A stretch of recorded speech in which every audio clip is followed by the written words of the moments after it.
Bismillah wa salatu salam ala rasulillah, amma ba'd, assalamu alaikum wa rahmatullahi ta'ala wa barakatuh. C'est avec un très grand plaisir que je me retrouve aujourd'hui parmi vous dans le cadre de cette campagne de sensibilisation qui a été initiée par l'Office national del Hajj al-Umrah en collaboration avec le ministère de la Santé, qui a pour objectif de donner l'ensemble des recommandations sanitaires à nos futurs Hajjis, Inch'Allah. Il faut savoir qu'on est dans un contexte particulier, à savoir le contexte de la post-Covid-19.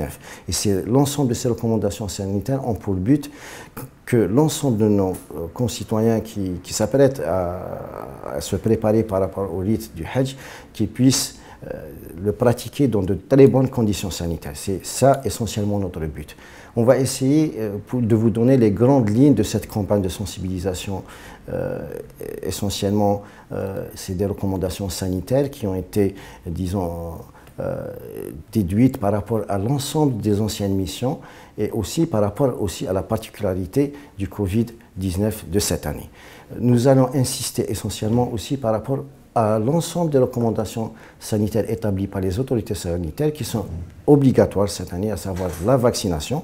Comme vous le savez tous, il y avait d'anciennes vaccinations. Les gens qui ont l'habitude de partir sur le Hajj ou l'Umrah, c'est vaccinations en rapport avec la méningite, et aussi par rapport à la grippe saisonnière et aussi par rapport à la diphtérie et la tétanos. Il faut savoir que la vaccination contre la méningite est une vaccination obligatoire, qui est obligatoire pour se rendre sur les lieux saints de l'islam. Et la deuxième vaccination qui est obligatoire cette année, c'est la vaccination contre la Covid-19.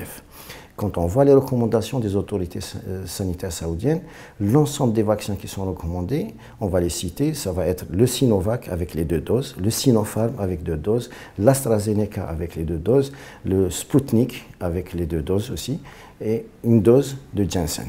C'est l'ensemble de ces vaccins qui sont recommandés dans le cadre de la préparation pour le départ et pour être, disons, en règle par rapport à ce statut vaccinal en Arabie Saoudite.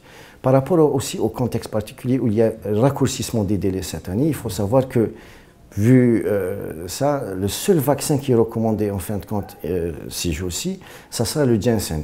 Le fait que ça soit une seule dose. Et le deuxième élément, c'est-à-dire quand vous voyez les autres vaccins, il y a toujours un délai minimum de 14 à 21 jours entre les 2 doses. Et ça va se poser le problème par rapport au Hajji qui n'a pas reçu de vaccination anti-Covid. Par contre, les gens qui ont reçu la vaccination anti-Covid, il n'y a aucun souci quand les délais sont respectés. Mais maintenant, la personne qui n'a pas reçu de vaccin, le seul vaccin qui va rentrer par rapport à ces délais qui sont raccourcis, ça va être le Janssen. On va répéter par rapport à ça, c'est-à-dire tout ce qui est vaccination qui est obligatoire, ça va être le vaccin anti-méningite et le vaccin anti-Covid.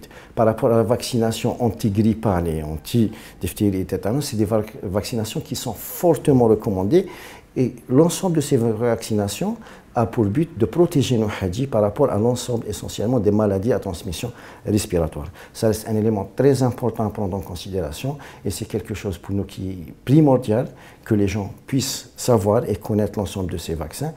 Toutes les commissions médicales à l'échelle nationale sont mobilisées pour recevoir l'ensemble de nos Hajjis dans de très bonnes conditions et nous sommes entièrement à votre disposition pour l'ensemble des questions éventuellement que vous pouvez avoir par rapport à ces vaccins. Il faut savoir que ces vaccins sont sûrs et sont quelque chose d'obligatoire.